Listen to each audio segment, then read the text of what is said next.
Prime minister of England, secretary of state India Pethick Lawrence, तमाम governors, director IB की चिट्ठियां हमने यहां डाली हैं। जो पढ़ना चाहता है पढ़ ले और फिर फैसला करे कि हमें आजादी किसने दिलाई। 70 साल तुमने झूठ बोल लिया है, लेकिन तुम्हारा पर्दाफाश हो चुका है। सत्य में एक बहुत इनकन्वीनियंट आदत है, वो निकलता है 70 साल बाद, 100 साल बाद आप उसे दबा नहीं सकते। देखिए, सैनिक को लाल किले में बुलाया, मंच पे बिठाया और राष्ट्र ध्वज को फहराया। इससे जो नेताजी की जो ख्वाहिश थी कि हम दिल्ली दिल्ली जाएंगे, लाल किले पे अपना तिरंगा झंडा फहराएंगे, वो आज पूरी हो चुकी है, वो आज पूर्ण हुई है। 75 साल बाद नेताजी वहां पहुंच गए हैं। देवी और सज्जनों में ज्यादा समय नहीं लूंगा, मैं सिर्फ कहना चाहता हूं कि हमें कहा जाता है दे दी हमें आजादी, बिना खड़ग बिना ढाल, साबरमती के संत तूने कर दिया कमाल।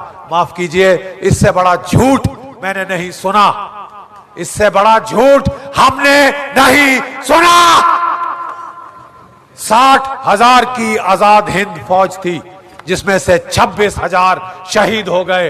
अभी भी बैठे हैं 110 साल के हमारे बूढ़े सिपाही, और देखिए उनके बच्चे पहलवान जो उनके साथ बैठे हैं।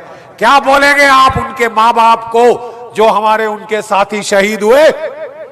उनका खून बेकार में बहा, उनका खून बहा तो आप आजाद हैं। आज नागालैंड से लोग आए हैं, इतनी दूर से, मणिपुर से लोग आए हैं, क्योंकि उन्होंने नेताजी को देखा है।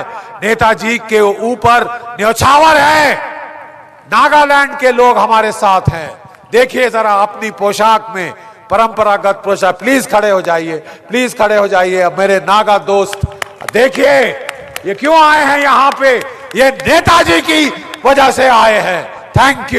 थैंक यू हमारे भाइयों बहनों नागालैंड के, क्योंकि नेताजी वहां पे रुआजो गांव में उन्होंने अपना हेडक्वार्टर बनाया था, और जो वैखो साहब के जो पिताश्री थे, फादर थे, वो उनके दुभाषी नियुक्त हुए थे, एडमिनिस्ट्रेटर नियुक्त हुए थे। उन्होंने आजाद हिंद फौज को इतना भरपूर सहायता दी थी लड़ने के लिए अंग्रेजों के खिलाफ। हमारी आजादी की लड़ाई हमारे नागा भाइयों ने शुरू करी थी। हमारी आजादी की लड़ाई हमारे नागा भाई और बहनों ने शुरू की थी। हमें बोला जाता है हमें अहिंसा से आजादी मिली। हमने रिसर्च करी है और हम चैलेंज करते हैं, ओपन चैलेंज। सारे ये जो लेफ्टिस्ट हिस्टोरियन, कोर्ट हिस्टोरियंस को आपने हमसे डिबेट करनी है, आपने सच जानना है। एक एक अंग्रेजों की चिट्ठी हम यहां ले आए हैं, एक एक चिट्ठी अंग्रेजों की जो साबित करती है। Wavell, Viscount Wavell, chief of the army staff, field marshal लॉकिनले, prime minister of England, secretary of state India Pethick Lawrence, तमाम गवर्नर्स, डायरेक्टर आईबी की चिट्ठियां हमने यहां डाली हैं। जो पढ़ना चाहता है पढ़ ले और फिर फैसला करे कि हमें आजादी किसने दिलाई। 70 साल तुमने झूठ बोल लिया है, लेकिन तुम्हारा पर्दाफाश हो चुका है। सत्य में एक बहुत इनकन्वीनियंट आदत है, वो निकलता है 70 साल बाद, 100 साल बाद आप उसे दबा नहीं सकते। देवी और सज्जनों, आज हम नेताजी के सिपाहियों को राजपथ पे लाए हैं, राजपथ पे।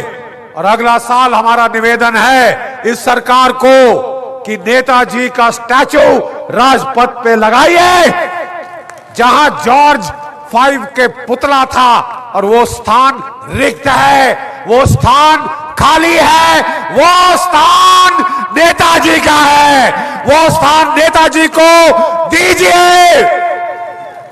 You will have to give it to Netaji, it belongs to Netaji.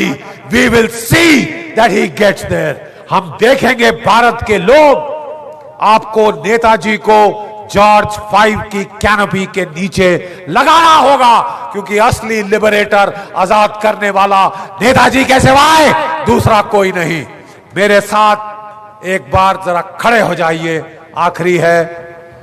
और जरा देखें आप में अभी भी कितना जोश बाकी है। खाना मैंने भी नहीं खाया, लेकिन देखते हैं फौजी कितना गरज सकता है भूखे पेट से। मेरे साथ बोलेंगे जय हिंद, जय हिंद। इस्लामाबाद और बीजिंग तक की आवाज जानी है। एक बार फिर जय हिंद, जय हिंद। बहुत बहुत आभार, बहुत बहुत धन्यवाद।